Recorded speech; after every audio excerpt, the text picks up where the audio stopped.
What's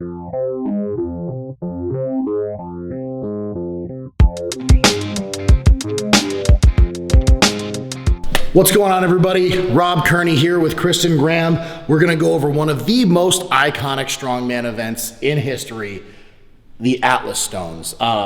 This is one that everybody knows about from seeing World's Strongest Man for years on TV, and the one they always ask about the most. So we figured since we have them here, we might as well teach you all how to lift them.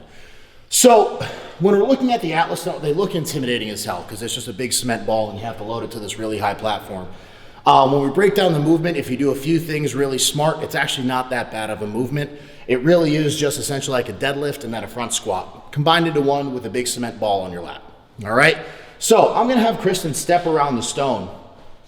When we're looking at position, what I like to tell people is you want your hands to be in the middle of the stone when we're going for the pick.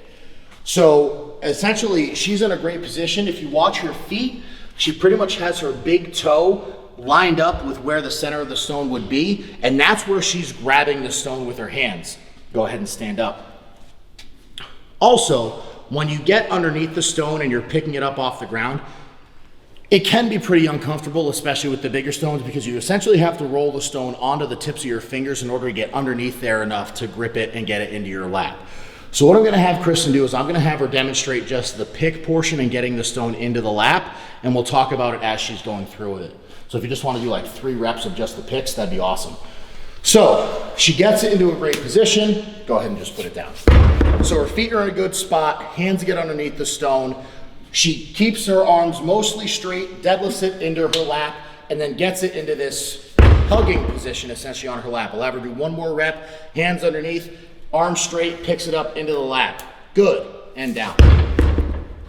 So that's the first part of the stone movement. From there, we have to get it onto this box. So what that pretty much entails is being in that position that Kristen was just in. You need to hug the stone. I tell people to think of yourself like you're driving a car. You essentially want your arms to be at 10 and 2. You don't want them to be fully around the stone. If they're a little bit on top, it's gonna engage your upper back a little bit more and get you in a better position to actually get into a triple extension, almost like doing an Olympic lift, to get the stone nice and high to roll up your body and get it onto a platform, especially one that's this high. So what I want you to do, just have you do like 3 reps of the full lift and get it onto the box. So she's gonna pick it up into her lap, get it into a position, arms around, she's gonna squeeze it in, stand up, and loads it onto the box.